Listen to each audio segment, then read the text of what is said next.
अब जगन्नाथ के मंदिर की स्थापना कैसे हुई, जिसको एक नंबर का धाम मानते हैं।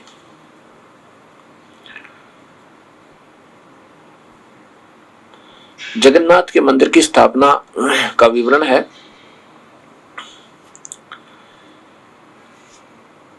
एक इंद्रदमन नाम के उड़ीसा के राजा होते थे। वो भगवान विष्णु के बहुत तगड़े श्रद्धालु और उपासक थे। एक बार भगवान विष्णु ने श्री कृष्ण ने उस राजा को स्वप्न में दर्शन दिए और कहा कि इंद्रदमन, आप एक मंदिर बनवा दो और उसका जगन्नाथ नाम रखना। स्वप्न में वो स्थान दिखा जहां पर आज जगन्नाथ जी का मंदिर पुरी में विराजमान है। ये समुद्र के किनारे पे है कि इस समुद्र के किनारे पे यहाँ एक सुंदर मंदिर माने महल बना दे, पालेस बहुत सुंदर, अच्छा लंबा चौड़ा, और उसमें कोई विद्वान पुरुष छोड़ना जो गीता जी का ज्ञान का प्रचार करे, सत भक्ति बतावे। ये कहकर के भगवान विष्णु अंतर्ध्यान हो गए स्वप्न में, अर्थात श्री कृष्ण जी। और ये भी कहा था कि उसमें कोई मूर्ति वगैरह मत रखवाना, वो पाखंड पूजा नहीं करना, वहां पे केवल वेदानुसार गीता अनुसार साधना प्रारंभ करना, और इस कलयुग में उद्धार होगा बड़ी आत्माओं का। इसलिए उस मंदिर की स्थापना करवानी भगवान श्री कृष्ण ने चाही थी।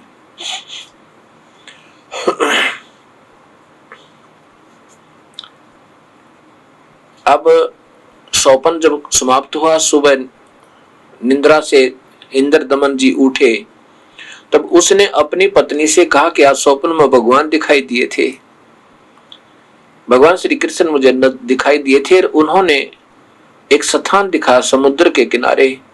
उस समुद्र के किनारे वो स्थान दिखाकर मुझे कहा कि एक सुंदर भवन बनवा देना, और यहाँ पर कोई विद्वान पुरुष केवल गीता का ज्ञान प्रचार करे, सत भक्ति बतावे, तो उसको छोड़ देना, और उसमें कोई मूर्ति पूजा का पाखंड मत शुरू करवाना।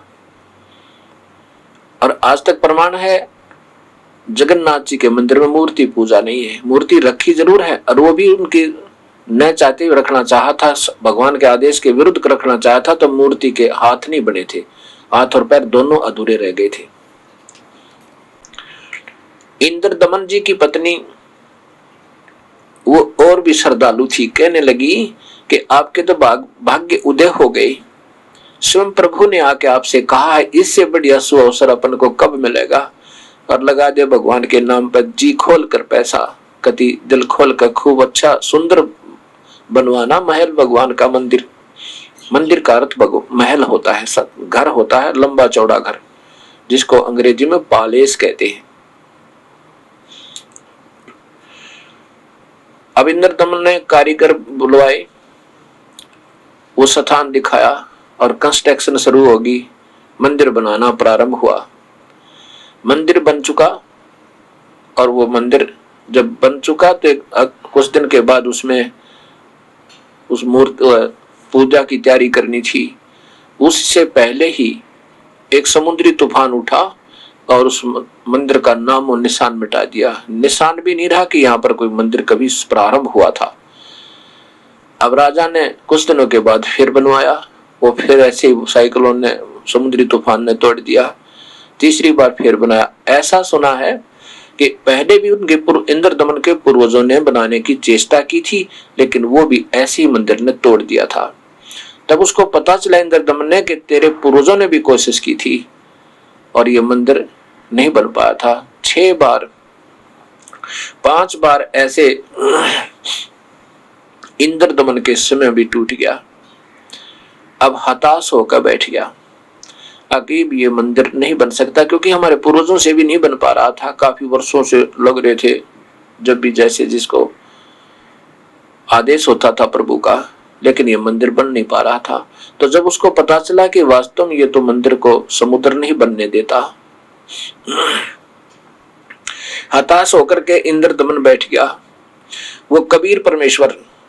अब यहाँ आपके मन में ये आओगी कि कबीर साहब फिर मंदिर बनवाते थे तो अब मंदिर की पूजा में को मना भी करते थे।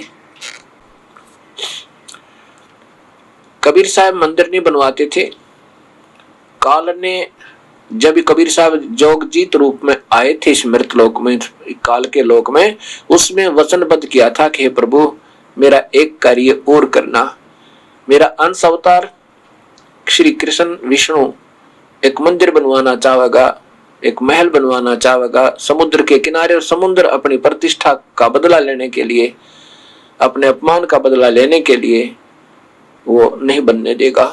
तब कबीर साहब ने कहा था ठीक है, मंदिर नहीं होगा, उसमें कुछ सत्य ज्ञान प्रचार करेंगे और मूर्ति नहीं रखेंगे तो बनवाने दूंगा, मैं सहयोग दे दूंगा, रोक दूंगा समुद्र ने, और नहीं तो मैं नहीं रोकूंगा, मैं नहीं बनने दूंगा।